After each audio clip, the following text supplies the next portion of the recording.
listen to and a lot to absorb these days. I know. Oh, my goodness. I got so caught up with the Substack this weekend. I had, I guess I started with Diana Butler Bass, and somehow or other I'm not connected anymore, but I have so many others that I'm connected with, and that's where I'm finding the, oh, it's unbelievable how much is on there. So I can see I don't do Facebook or anything else, social media, and I can see how you can get caught up in the whole thing. Yeah. Well, and a lot of it is not, I think part of what becomes so overwhelming is it's not what you go out to get, it's what comes to you.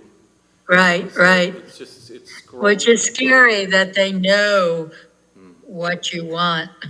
Yeah, they do. They know what they think I want to hear.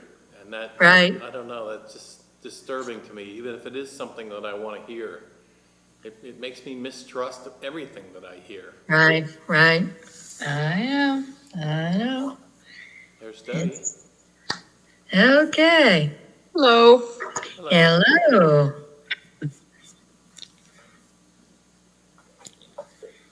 Is it Before I forget, Lou, I didn't get an invitation for tomorrow morning, so I know Chris is away, so I'm not sure if you sent out. I didn't send it yet. Okay, I okay. sent only the one for tonight. So Okay. before I go home, I'll send the one. Yeah, I just figured Colette will be asking about it. Oh, yeah. Did you not get one either for tomorrow morning, Debbie? Nope, not Okay. for tomorrow. I was thinking I didn't send it, but I did, so I'll have to go find out what happened. Did you get one for tonight? Yes. Yeah, that I got. Okay, I'll go see what happened with the one for tomorrow. Just to let you know, I am broadcasting live stream today. Oh, okay. I've decided it must be a thing of lack of courage or something that I haven't been doing it. And I've decided enough with that. I'm not hiding anymore. We can say whatever we want to say and let the chips fall where they will for who knows who's tuning in. They don't want to hear it, turn it off. Okay. You know? That's always a good attitude. I don't know why people complain. Yeah. You know, you don't like it, don't listen. Just turn it off. Right. Somebody is complaining about. No, Colette, I was just saying that, for several weeks, I get over here and I got my finger on the button and I just decide I'm not going to turn it on. I don't turn on the live stream. And part of it is, I've told you before, it was a shock to me when they admonished us for mentioning Dr. Fauci's name. Like, I've never felt so violated in terms of the sanctuary of the church and the freedom to speak in the church. And that was a change in my inner makeup. Yeah. And then I'm aware, a lot of times we'll be free to speak here. And then sometimes somebody will say, is the live stream on or not? But, I'm going to try to turn it on every time and just say, look, this is the group we are. This is where God is leading us as a group. It's how we're reflecting on what's happening. And I don't know if we had been doing this reading of the Psalms 5 years ago, if it would have felt so relevant as it does now. Right, I don't know. I doubt it. But man, does it feel relevant. It's so, and it demands from us, we talk about it almost every week, but it demands from us an understanding of this dilemma of is suffering ever the result of, quote, God's punishment, and I've rejected a long time ago in terms of personal experiences, but we run into the psalmist and then also the prophets who say, you look around, you see things are falling apart, you're responsible for it. That's what you did, and God is not happy. And then we work out our own, our own individual way of dealing with that. Mostly it is, nah, I don't like that. I don't agree with that. So, I'm okay with God being unhappy, but I'm not okay with God causing all this stuff to happen, or that the punishment idea. yeah. Well, tonight we have a very short psalm, 5 verses to start off with, and then another psalm longer that sort of follows on the heels of it. I'll be interested to see if the short one captures our imagination or stirs discussion. It's, well, we can read it and then we'll see what you think of it. I don't know who's reading tonight. I'll read, is it 93? 93, yes it is. Oh, we read that one. Okay. No, this is, you'll remember it not because it's so short. It's just Okay. 5 verses. Okay. The Lord is King. He Yes. is robed in majesty. The Lord is robed. He is girded with strength. He has established the world. It shall never be moved. Your throne is established from of old. You are from everlasting. The floods have lifted up, O Lord. The floods have lifted up their voice. The floods lift up their roaring, more majestic than the thunders of mighty waters, more majestic than the waves of the sea. Majestic on high is the Lord. Your decrees are very sure. Holiness befits your house, O Lord, forevermore. Yeah. So the commentators just simply point out this was to be a powerful, positive statement about God's confidence and God's power. And, in particular, I was struck by the phrase, that God has established the earth, or has established the world, and it will endure forever. Immovable.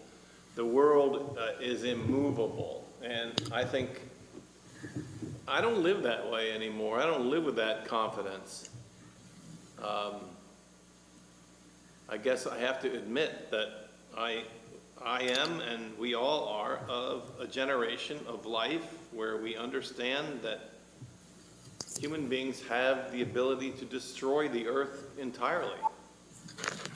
And we may do it slowly with pollution and contamination, or, especially with some of the news that gets stirred up today, as one nation goes to war against another. We do have weapons that have the capacity to destroy at the very foundation of the world as God has established it.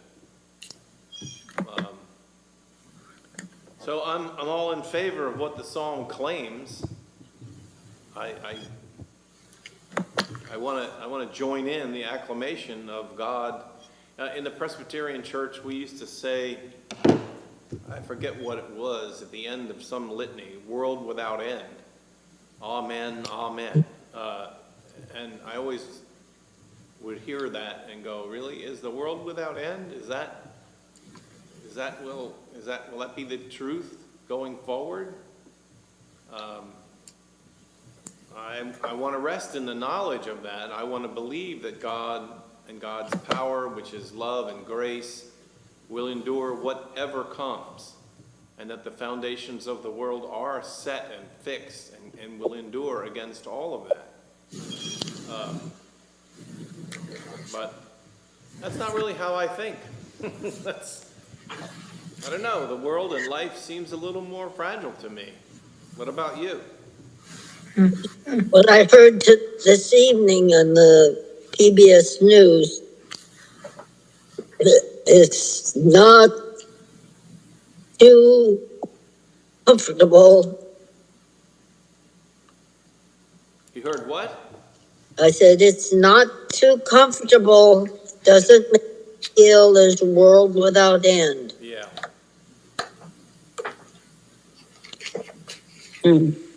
I'm wondering about the word majesty. I was thinking, they're talking about God as king, but, the definition of majesty is impressive stateliness, dignity, or beauty. So, is it that it's someone who is I can't say one, can I? Because God is not someone, but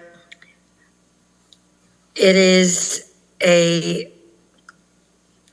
something above humanity. And I don't know, I guess I have trouble with the king part of it, because king to me is a ruler that doesn't listen to anyone else. Maybe I'm always thinking that kings are not always as good as they are. I'm frozen again. Yeah. But not your voice, so. Okay, that's okay. Then I've been in and out 3 times, so as long as you can hear me, I don't care if my image is frozen. Yeah, I agree with you in my caution about celebrating God as king, but what I go to right away is a reminder that when you say that God is the king, it annihilates and annuls all other kingship. Right, right. Every claim to kingship is denied because there is but one king, and this king is the king of glory, of love, of mercy, and fulfills in some ways the hopes and expectations of why kings come to power, but why human kings will never. I mean, we are in the time, the eon of democratic rule, and we all exist in the post generation of believing in kingship. We are the results of the throwing off of a king, and not throwing off the King of England in order to replace that person with another king, but to replace that person with a non-king, with diversified leadership, with multiple people having real power. So I think that the claim that God is king, I don't know, it reminds me of feminist theologians in seminary who, they would react to the Lord's Prayer when you pray, "Our Father who art in heaven."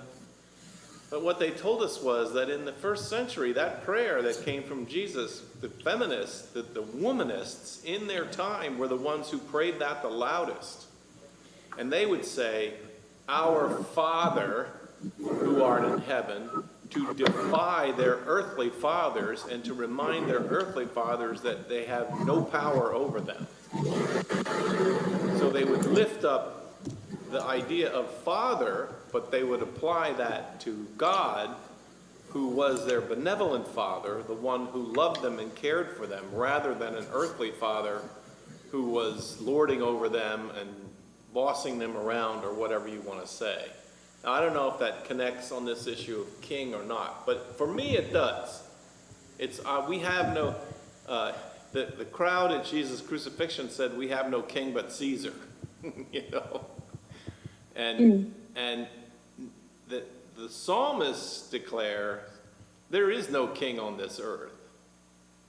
There is no king. It's not just that you don't have one, it's that there is no king.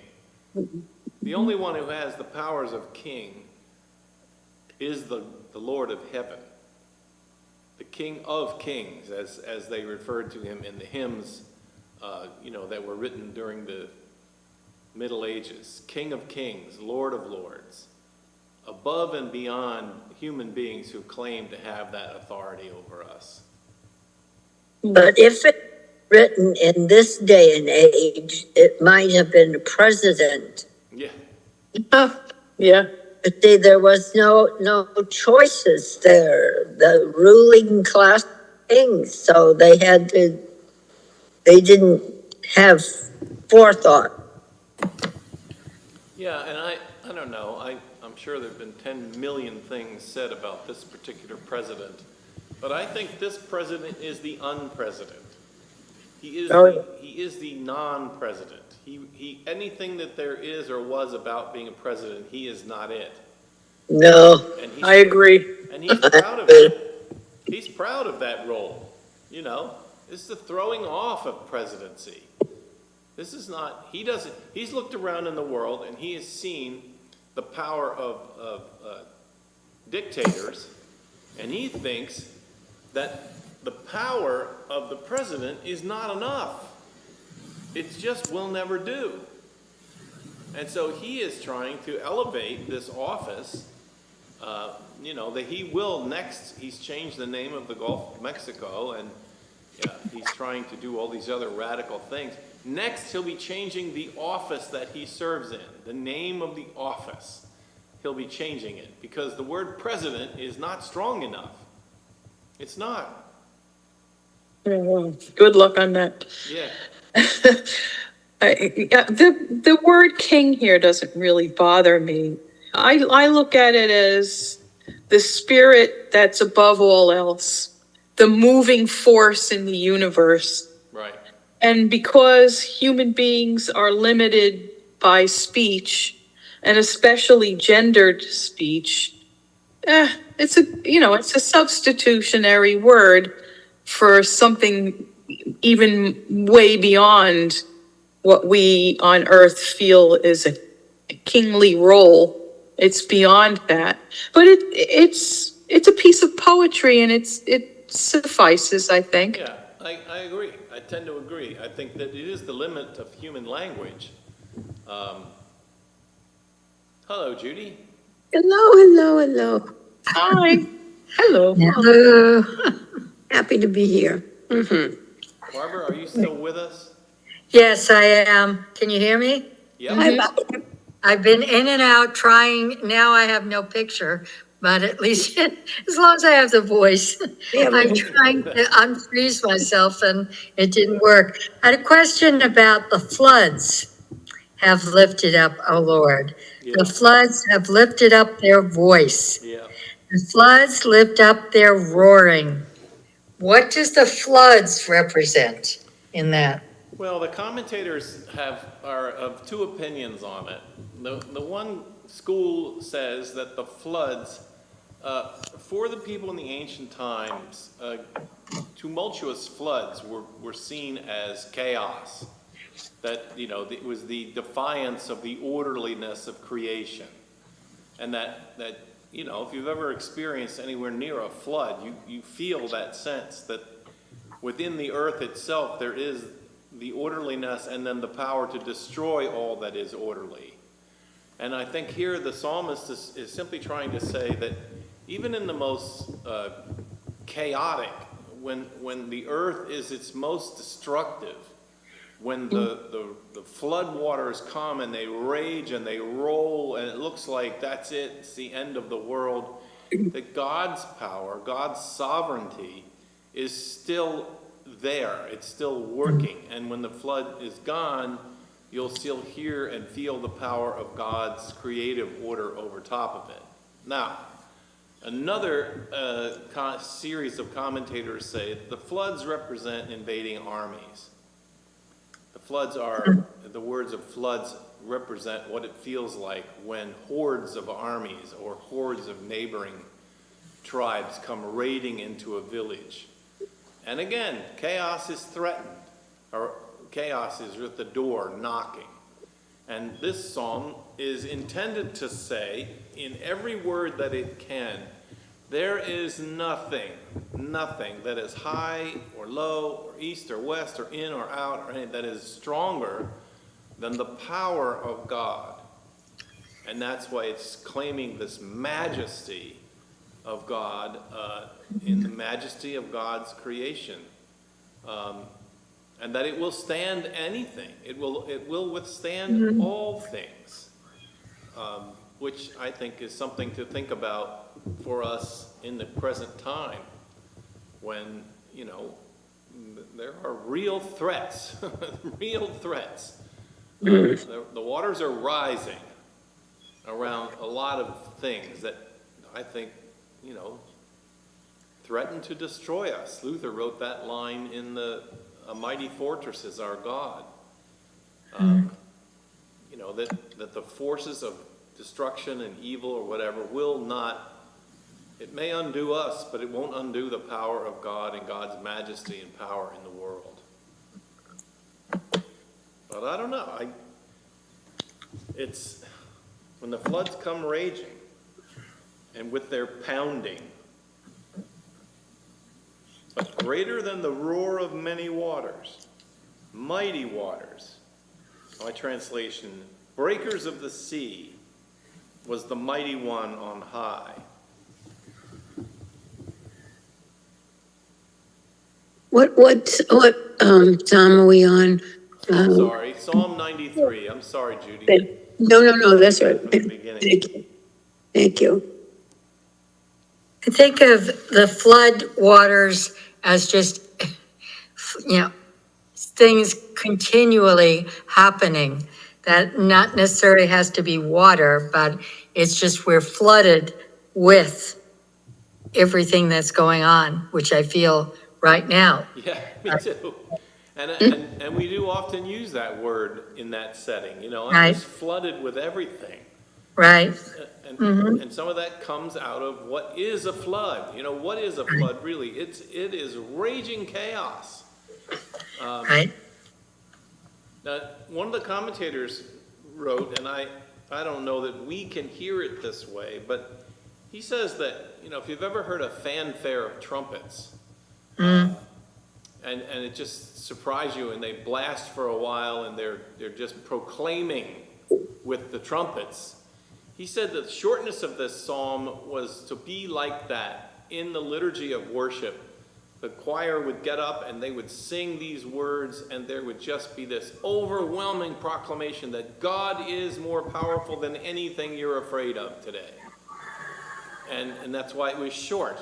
It just makes this assertion over the floods that come, the things that are confusing us in our life. God is still there and still ruling in the world.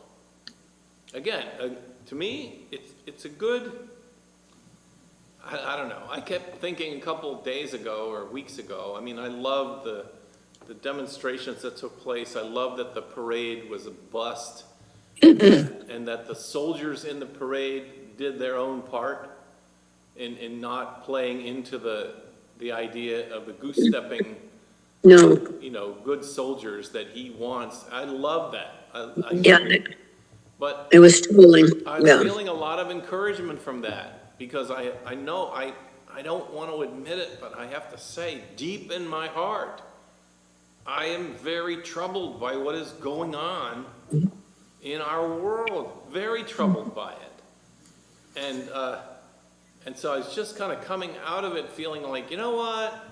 I heard him talking about the fact that maybe he discovered that it wasn't so smart for him to be arresting all these agricultural workers, and that maybe wealthy businessmen were getting to him about how the part of the economy he is attacking is the labor economy, whether they're documented or not, and he needs to lay off because they're going to destroy the one working arm of the economy.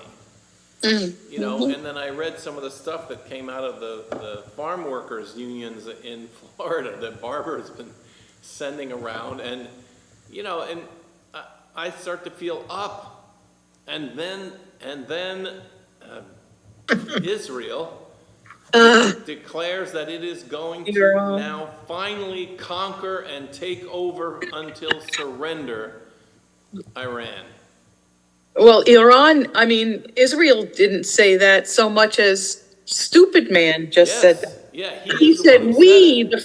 He said we, and the first thing I thought was, what do you mean we? Right, who's we, King Sabi? Didn't you just tell us that we're not involved? Of course, Right. we know we are involved because we sell or we give all the armaments to Israel, so we're complicit. But we weren't supposed to be really there. Now all of a sudden it's now We, we this and we Yeah. that, and they have to give up unconditional surrender. What? Until somebody goes, no, and then he goes back and retreats again. The guy can't make up his mind. One day he's cracking down on immigrants. The next day, well, maybe we'll make some, Yeah. adjustments. One day he's really hot with going to the G7, and then he's out of there before it's over because he got embarrassed. And today his Homeland Security folks are arresting sitting lawmakers in this country because they're Democrats. There's no other reason. Where's this ending? This is crazy. And he's a big coward. yeah, and he's saying that the VA doctors don't have to treat Democrats. No, I didn't hear that one. Yeah, I saw that on Facebook. Really? Well, I don't I mean, but I don't know how you get away with that, but Facebook is wiggly, so, it may yeah. be true. Yeah, I don't know. But for sure, he's picking on Democrat. He said, I'm going to all the Democratic-led cities in America, and we're going to crack down. Yeah, And, yeah. the New York City comptroller got thrown up against a wall today and handcuffed. Oh, no. Brad Lander, he's running for mayor. He's the latest What one. did he do? He was standing in the wrong traffic zone? He I was wanted to check on the deportation. Right, The People, same thing, same reason, yeah. exactly. Mm. Yep, they want accountability, and instead they get handcuffed and pushed around. So I understand, I think he might have been released already, but again, what's the deal with this? That seems to be the pattern, that they handcuff them, they, manhandle them, and then they let them go. They don't arrest them.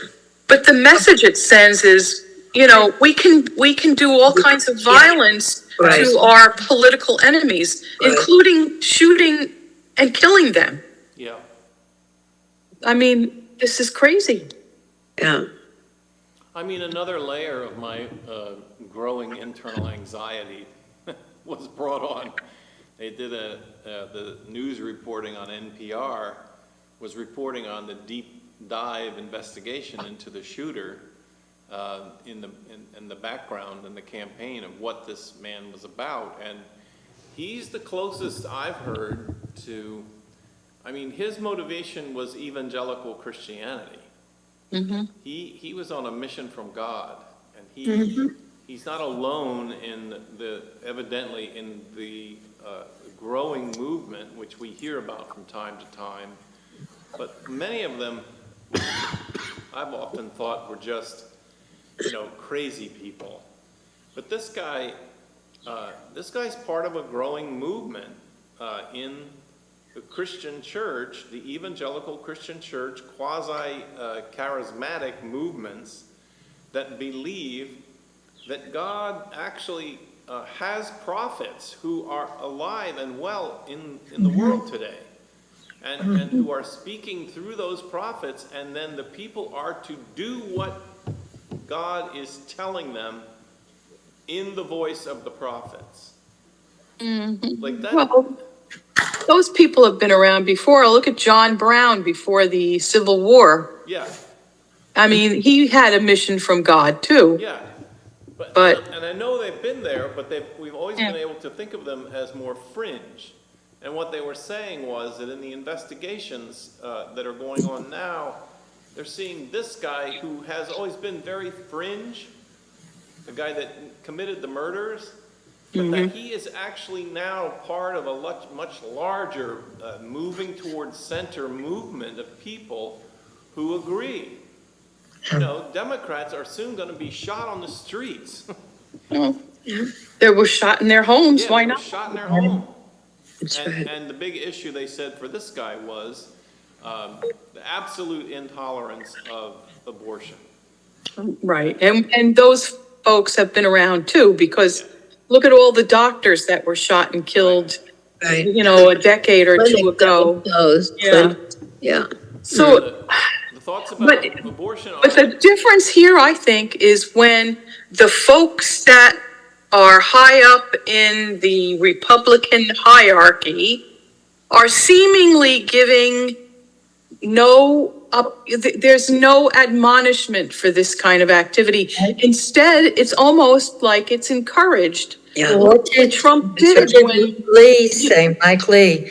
I haven't read it, but I it's heard he horrible. hasn't apologized. He just took No. it off, but it was something horrible. He was He's a senator.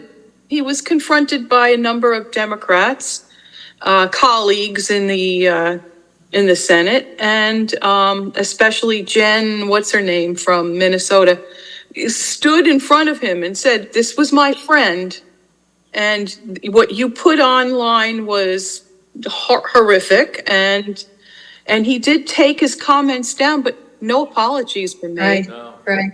No, so that tells me that they're, in a sense, encouraging this kind Right, of activity absolutely. from the president on down. Yeah. When the president comes in and gives blanket pardons to Yeah. all those people who tried to kill Yeah. people in the Capitol building, His vice president and hang him. Yeah. yeah, that says to all the nuts out there, go right ahead, because you're on the right side. Yeah, Right. you're on the right track. Yeah. Right. There's a letter from Mike Huckabee, who used to kind of be in the mainstream of politics, and he wrote a letter to Donald Trump and basically said to him, I was going to try to call you or talk to you and maybe encourage you with a word from God, but you don't need that because God is speaking directly to you, and you're doing exactly what God is calling you to do. And I just see this baptism, the Right. baptism of violence and the baptism of radicalness, which, I don't know, I'll tell you what it's going to do to me. It's going to drive me away from being a person of faith because I don't want to be associated with that way. Right. I don't want anything of what I do or believe to be associated with anything like what's going on in these communities. Absolutely. And isn't Huckabee the ambassador to Israel? Yes, Yeah, he is. Yes, he is. That's Yep. why I said, and that That's was a why scary he got thing. this letter, he got this letter to Trump to say, I was going to try to call and give you advice, but you're doing exactly what God wants you to do. So God must be leading you. Talk about zealotry. Right. Okay. I don't know. I get discouraged. I bounce back from it, but I get discouraged. Sunday afternoon, I had a conversation with a friend of mine who I know isn't always of the same mind as I am, and a lot of times in friendship relationships, I'm not confrontational when we get to politics and issues. I want to preserve friendships, but this person started talking about Iran. They started talking about Palestine, about the massacres that are taking place, and it was clear. I'm not trying to pull the rug out from under people, but I want to say, for God's sake and the sake of the world, study the history of the Palestinians. For once, go independently and read about the plight of the Palestinians from the time of the end of World War II. Read about the fact that land that was theirs was invaded. That's why they call it occupied territory. And people dismiss that whole idea. Oh, occupied territory. Yeah, they're building housing developments in occupied territory. And I just want to say it's a severe lack of education that leads people to endorse the idea from present-day Israel that says the only good solution for the Palestinians is for them all to be dead, because they are never going to be content. They've been troublemakers. They've caused trouble for Israel from the moment and I don't know, I just want to scream inside. And I want to say, you have to study history. You want to know why why terrorists came into existence? Or do you not care? The point is, we don't care why there are terrorists. We just know there are terrorists, and that means they're really bad people, and they should be wiped out. And to me, that's the same kind of thinking that we run into when we read the ancient texts of the Bible. You know? Yeah. Yeah, who's the terrorists here too, though? With Iran, who's the terrorists? Yeah, who I is? would say at this point, Israel is the terrorist there. Yeah. But nobody's saying that. Okay, do we like the Iranian regime? No, we do not. But we did have an agreement that orange guy tore up years Yes. back. Yeah. And then he was going to try to reinstate it like it was his idea from the beginning. And now the rug was pulled out from underneath him by the opportunist Netanyahu, who was on the verge again of getting thrown out of office. Yep. So he makes a war. Tell me who's, it's not black and white. Nobody's all good and nobody's all bad, but they're all human beings. Let's try to, this country has done such a good job of demonizing Arabs that there's no way that the Arab people could ever do anything right in the eyes of folks in the United States. It's always like we have to explain, and I'm not an Arab, but being a Muslim, you get lumped in, and you always have to apologize for things that you have nothing to do with. And I don't know. You want to just throw up your hands and say, can't we all, what was that? Can't we all just get along? Right, What was truck that? driver, right, can't we all just figure out how to get along? No, we can't. We can't. And We it was evidently can't. really encouraging this week with the No Kings marches. I think a majority of Americans really do want to be fair and human and loving and kind to their neighbors and kind to each other and don't like what's happening.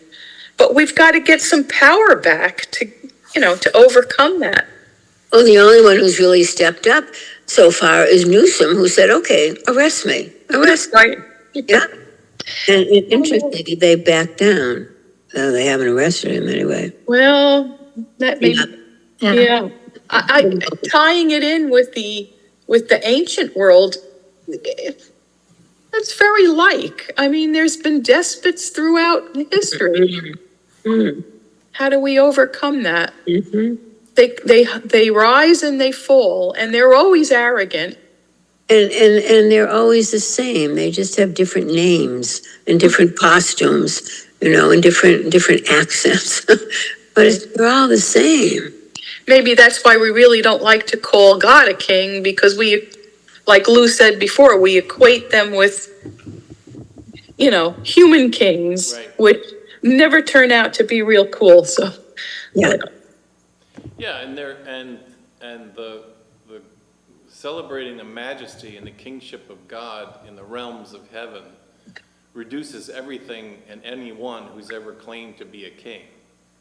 There's no such thing as a king, really, in this world. We are all sheep. we do need leaders, but that the belief of the Bible is that God ultimately pays a lot of attention to those who rise up to be leaders among And human Bible beings. study. And those, again, we go back to the thing about consequences, but that there are strict consequences to be paid for leaders who rise up in human community and abuse people. Just abuse them. I mean, I can't help it. I see if I can find my words to describe it. They're rounding up these people, 3,000 a week as a goal. Why don't you just sit down with a piece of paper and write a piece of paper that passes a new kind of law that says, if you've been here for 5 years and you have a job and you have families and everything, here's your certificate. Here it is. Now get the You can work. get it now with $5 million. Yeah. That's what you oh, right, that's right. pay $5 million, you're in like Flynn. Yeah, $5 million, that's all. And if it's purchasable even for $5 million, then it ought to be purchasable for everybody. Now, who has $5 million other than people who probably should be in jail? But that's very disturbing too. You know, give me $10 million and you can come and have dinner with me. You know, I mean, this whole idea of bribing, Right? bribing people to be voters and to vote the right way, you know. Or And Money. paying people to come to your birthday march.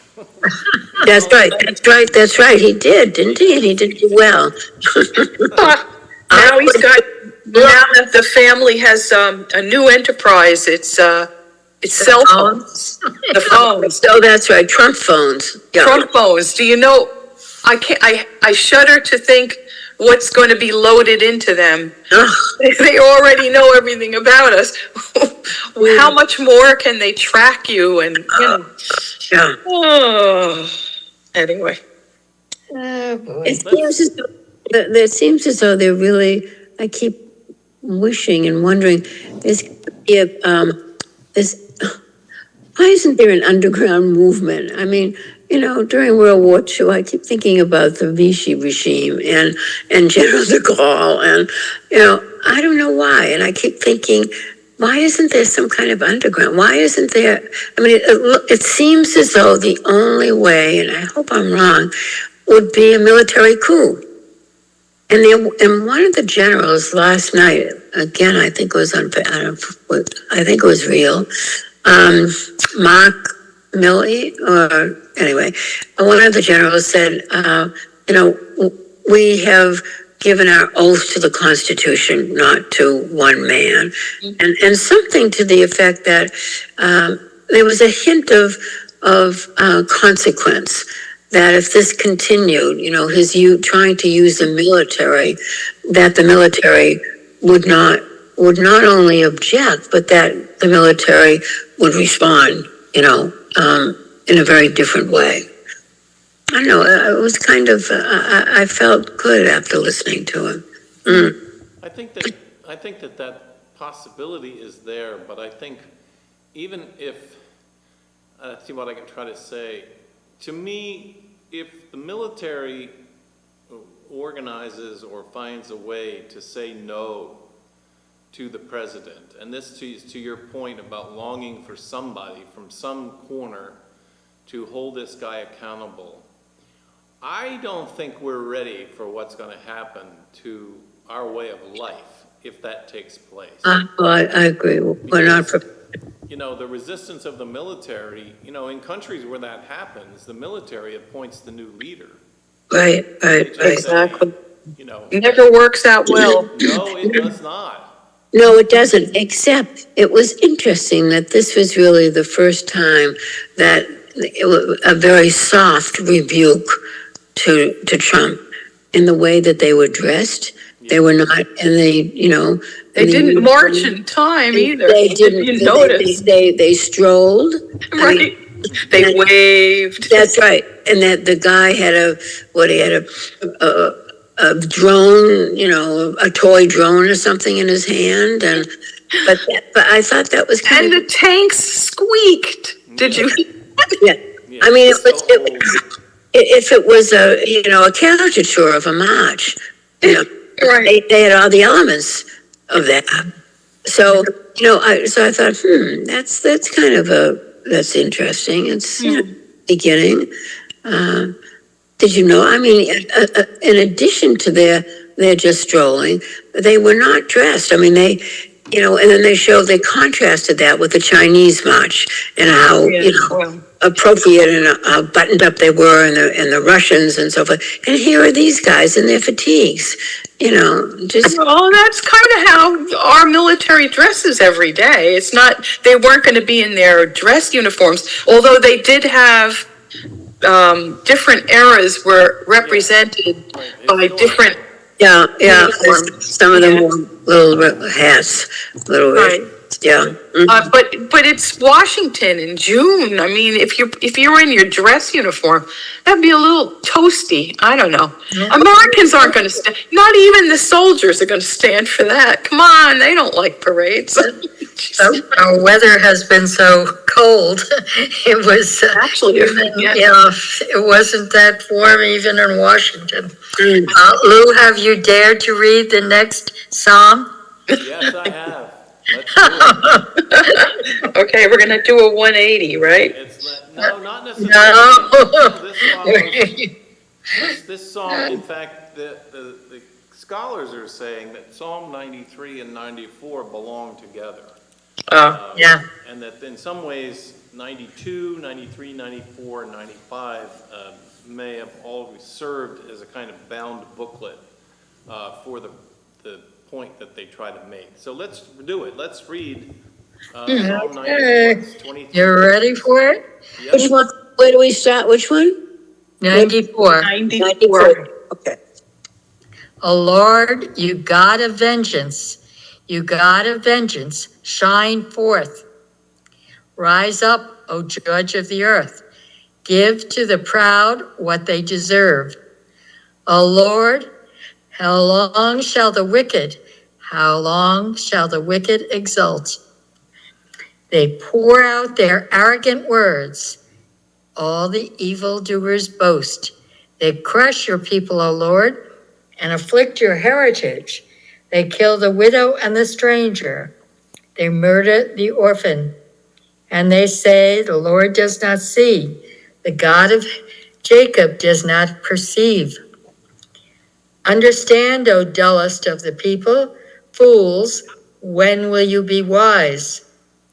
He who planted the ear, does he not hear? He who formed the eye, does he not see? He who disciplines the nations, he who teaches knowledge to humankind, does he not chastise? The Lord knows our thoughts, that they are built but an empty breath. Happy are those whom you discipline, O Lord, and whom you teach out of your law, giving them respite from days of trouble, until a pit is dug for the wicked. For the Lord will not forsake his people. He will not abandon his heritage, for justice will return to the righteous, and all the upright in heart will follow it. Who rises up for me against the wicked? Who stands up for me against evildoers? If the Lord had not been my help, my soul would soon have lived in a land of silence. When I thought my foot is slipping, your steadfast love, O Lord, held me up. When the cares of my heart are many, your consolations cheer my soul. Can wicked rulers be allied with you, those who contrive mischief by statute? They band together against the life of the righteous and condemn the innocent to death. But the Lord has become my stronghold, and my God, the rock of my refuge. He will repay them for their iniquity and wipe them out for their wickedness. The Lord our God will wipe them out. Maybe when I call the White House tomorrow, I should read that. I think it would be There you great. go. I just do think that would be great. Especially because, in your translation, some of the words are less specific than in mine. Like in verse 5, it says, they crush your people, O God. They oppress your heritage. They kill widows and residents. You're frozen. I am? Hello?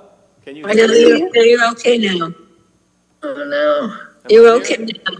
Yeah, you were frozen before. but- Everyone was frozen. Am I all right? Are we okay now? Yeah. All right. Yeah, you're good. So they crush your people, O Yahweh, and oppress your heritage. They kill widows and resident aliens. Oh my God. Yeah, There you go. that's actually a more accurate translation rather than strangers Yeah. in the land. And they murder orphans, and they say Yahweh will not see. Wow. God will not. Well, yeah. I was reading. There's a long commentary response in this chapter, and one of the things that one of the commentators pointed out, and I was going to try to find it and actually just read it to you, is that there's a theology, a philosophy among these ancient believers in God, that God, when it talks about God punishing people, they're talking about that God has built right into the fabric of the creation that a punishment will follow from really horrible treatment of other people. And it sort of removes it one step from the idea of God, you know, like striking with a lightning bolt to those that are bad. But this psalm seems to raise that theology that if you are going to abuse resident aliens, built into the fabric of creation is a punishment that will come to you for doing that. It's like, you know, if you're going to cook poison ivy as a meal for supper, you're going to get welts all over your body. And these theologians see that, and they're talking about that is you can't get away with this terrible kind of behavior in a world made by God. You can't. And that's why beautiful poetry of, you know, does the one who invented ears not hear? Yep. Is the one who manufactured eyes not see? Who do you think you're fooling? The world is built on, the moral fabric of the world. It's not just a choice we make, it's in the land and the sea, it's in the sky, it's in everything around us, a moral fabric that if you try to disregard it, you will be sorry. But how long do you have to wait for the consequence? How long, oh God, how long? Well, I think that, our time, I get what you're saying, but what I want to say, Judy, is, this hasn't been going on for very long. This doesn't, the rise in particular of these kinds of issues that are facing us today are not, they're not new. They're not new in that sense. Absolutely not. Yeah. So I think the question, how long, O Lord, could go back to the beginning of time. When and how and where will human beings ever finally get in tune with the structures of creation? With the very nature of the one who rules the world. If you don't pay attention to the laws of the sea will swallow you up. If you're going to be a sailor on the ocean, you have to know that the ocean needs respect. And what this writer is talking about is these people have decided that God, not only that God doesn't exist, but it doesn't matter. You can do whatever you want in this world. I think all our faiths, they all say, the widow, the orphan, take care of those who cannot take care of themselves. The stranger amongst you, which is the equivalent of our alien, Migrants. Yeah. undocumented citizens. I call them citizens, but those who can't take care of themselves, don't put your thumb down on them just because you can. You need to take care of those, the least of those. And if you don't, then God will seek vengeance on you, right? Yeah, That's what it says here. Yeah, and I think that means that life itself will fall on your head. Because this is the world that God has made. This world was not manufactured by an evil demon. This world was created in love and care, and the intricacies of interdependency are built into the very fabric of life. And you cannot stand up, raise your head, and go, well, I don't care about that. I'm going to treat people however I want to. Yeah. You might get away with it for a season. Or 4 or 5 months, and then millions of people are out in the streets telling you Hopefully. you're wrong. Yeah. I just got a new book, which I keep reading about and have never read, by Howard Thurman, Jesus and the Disinherited. Oh, Is that something? It was something Martin Luther King Jr. used to carry around with him all the really? time. So I'm anxious to start reading it and see what he has to say. But I know he was he was a very well respected theologian. Yes. So it's a short book, so I guess I'm going to have to stop signing petitions all the time and start reading for a change. But Oh, I had gosh. an experience this week, which I got really wrapped up, and my emotions almost got out of control. But I learned that one of our best teachers, she's young, she's 19 years old, she lives in Patterson. In fact, you know, and I know the conditions she lives in are very difficult. She's caring for an ill mother. They live in a downstairs, basically a slum, because the landlord doesn't take care of the property. She's one of our best teachers. She's so kind and loving and care. And at age 19, she's like, she has the maturity of a 45-year-old. And we got a call late the other night that she was in jail. And we were like, what?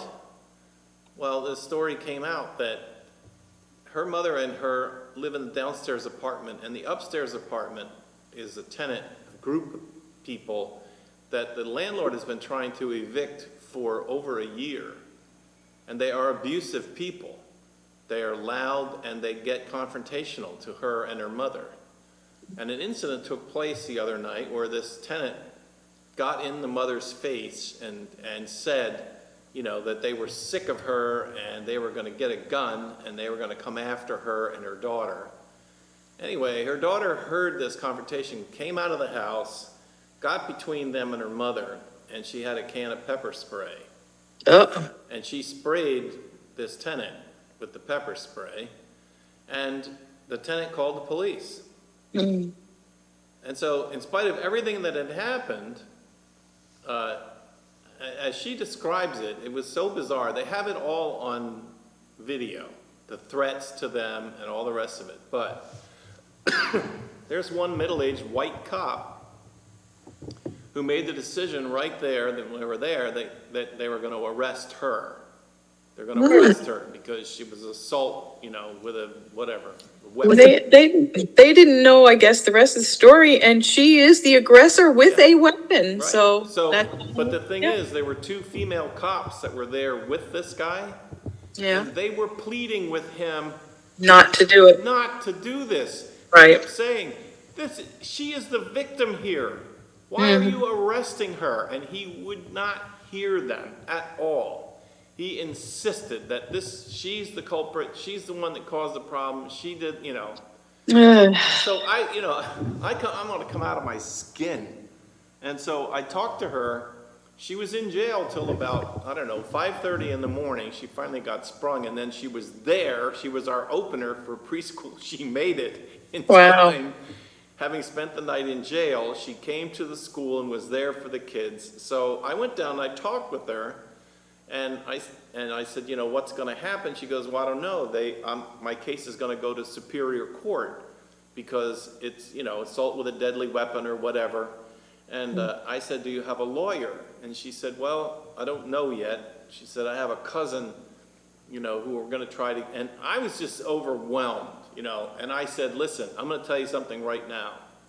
You tell me who your lawyer's going to be, and I'm going to pay your legal fees. I'm going to see to it. I felt like I've got to do something to equalize, you know, the situation here for this young person, or this is another person that's going to grow very despondent to the whole idea of this country and of her prospects as a young black woman, you know, living in the city. So that she did find out that she's got a lawyer from the court, and then I checked him out with our lawyer, Harold, who is the guy, and he said, you know what? She's very lucky. This guy is a very good lawyer. And so I asked her, she said, well, you know, he wants $500. He wants $500 for me to retain him. And I said, I'll give you the $500. In fact, I give it to you right now. And I'm out of control. I was out of control with feeling like there's so little that I can do. So I pulled out my phone and I sent $500 to her through Venmo. And I was like, I'm going to do a part here. I've got to do something to tilt the scales back in a direction of help and optimism for you. I just can't live any other way. I can't take it. Well, hopefully you mentioned there were 2 other police officers there. Yeah. If they had answered calls to that address before and noted the nature of what was happening there, it would be in her favor. And, you know, it's assault, Yeah. but if it's precipitated by, you know, a justifiable action, then you are not going to be charged the same way. And if the other person is threatening your mother with a gun, Yeah. then I would say, you know, if she can prove that, she doesn't have to worry. But you have to have a good lawyer. You have to have somebody who cares. Right. Most of the time, the court-appointed attorneys just want to settle, and you're left with some sort of charge hanging over you the rest of time. Well, I think that the attorney she ended up with is not a court-appointed one because we're going to pay. And then the lawyer that we have, who's down here in North Haledon, I got the name, I took it to him, he goes, oh, he's a very, very good lawyer. Good. He's excellent, and he'll be good for her. And so I relaxed, because he even said, you know, you hear about police officers who shoot people, but they shoot them and then there's no consequences because they feared for their lives.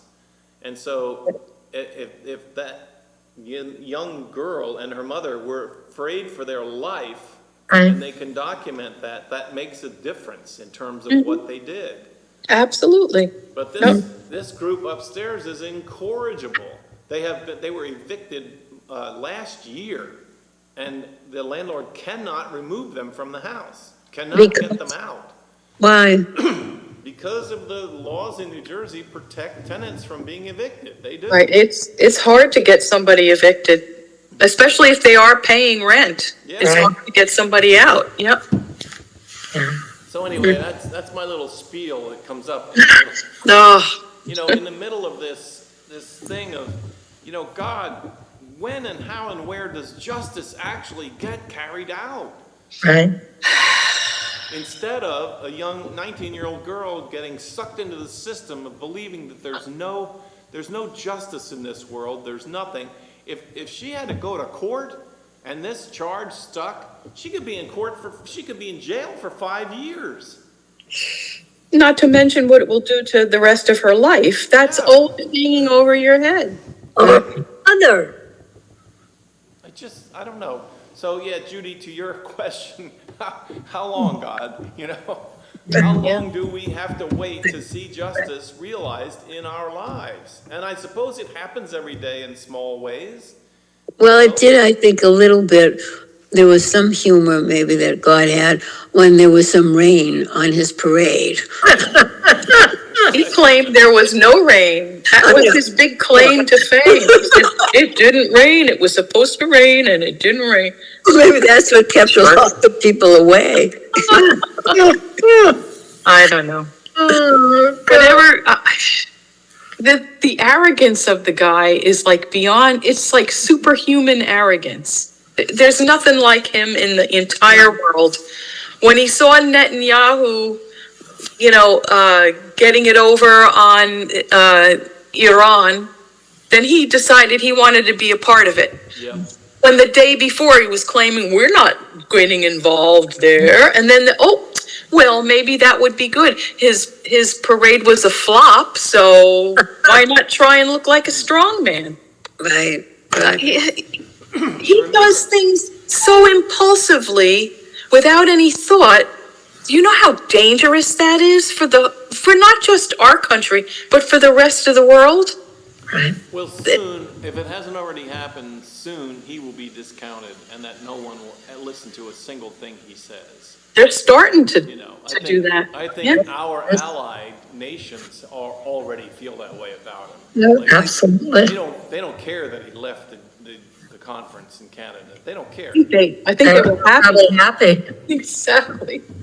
And anybody who thought of all of the G7, the rest of them as allies, would have stayed there to discuss the problem instead of going off by themselves to make a unilateral decision, which he'll probably rescind tomorrow. So, Right.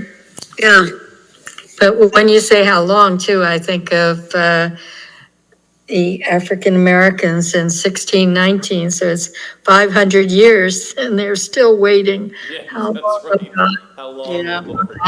Yeah. we're like 6 months and we're like, enough. yeah, I don't know, and maybe I've read too many mysteries, but I kind of wonder, again,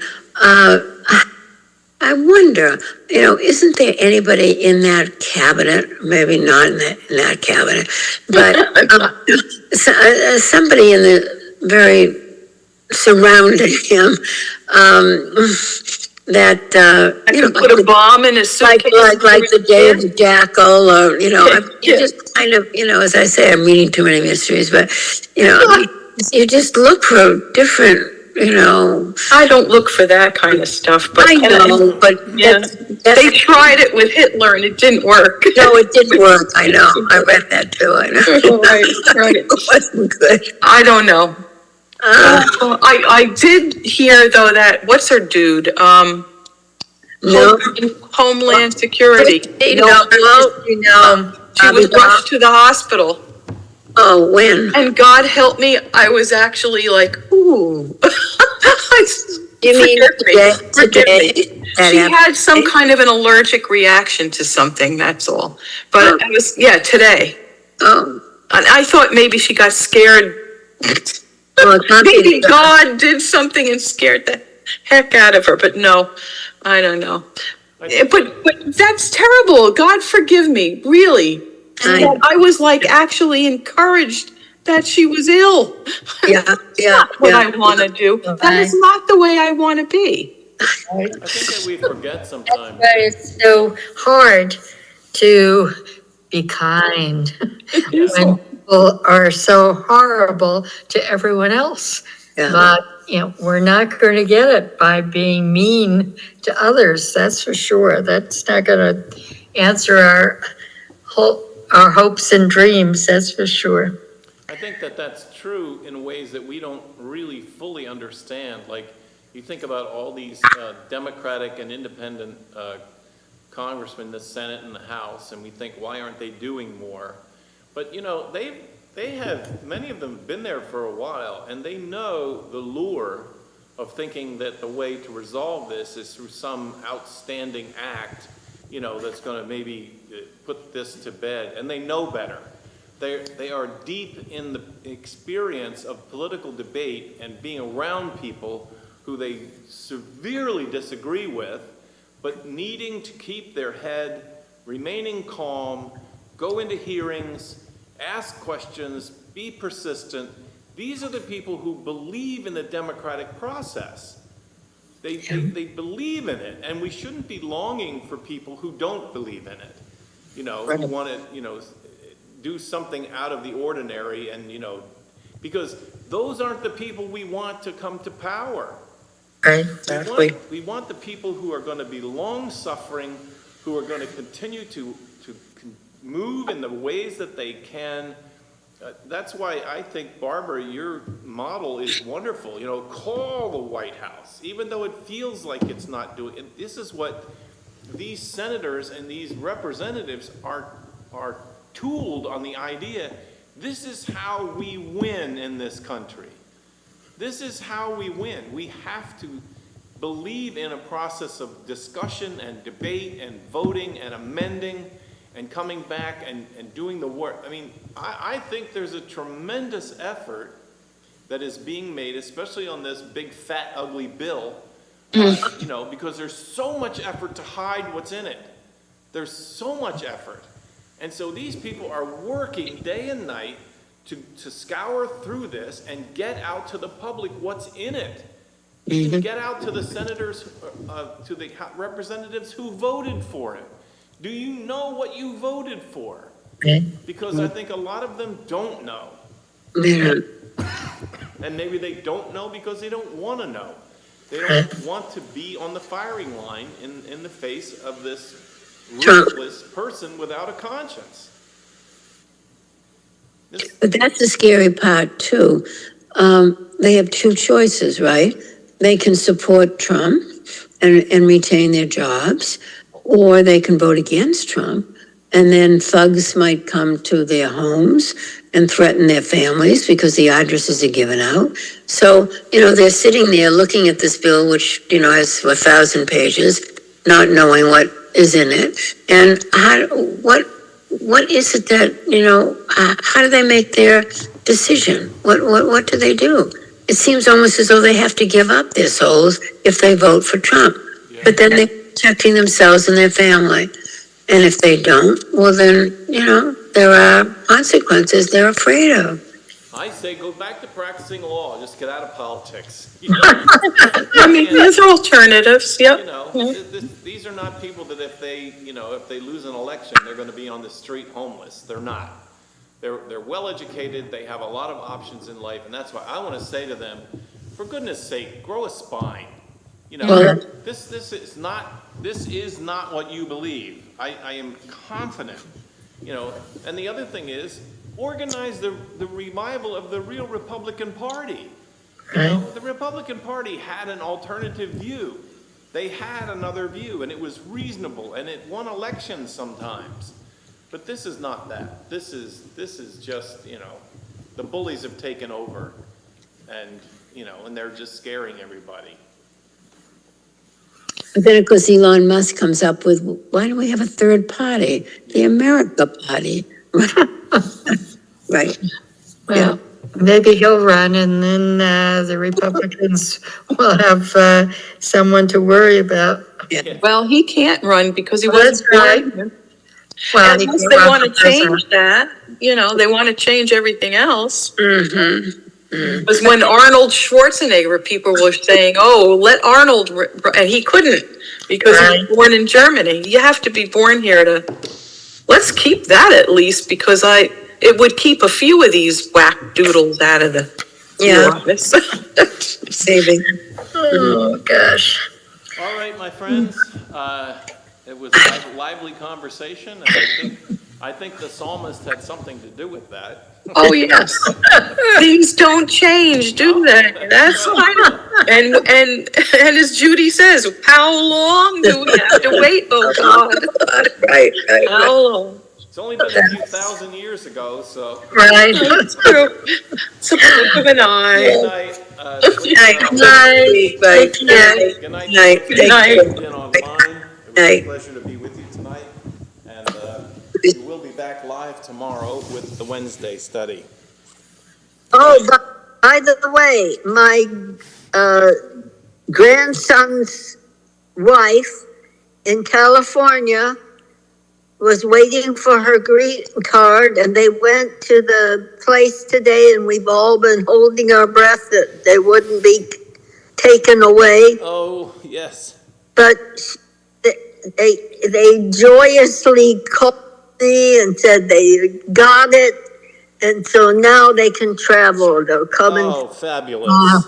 Wonderful. I still wouldn't concern getting out of the country, though. Yeah, still be careful. And getting back in. Yeah. Right. I'm glad, Yeah. I'm so glad she got the green card. That's wonderful. yeah. Yeah. We like good news. You too. We God can bless you. Thank you. Bye. Take care. Thanks for letting us know, Kai. All right. Okay. Good night, everybody. Good night.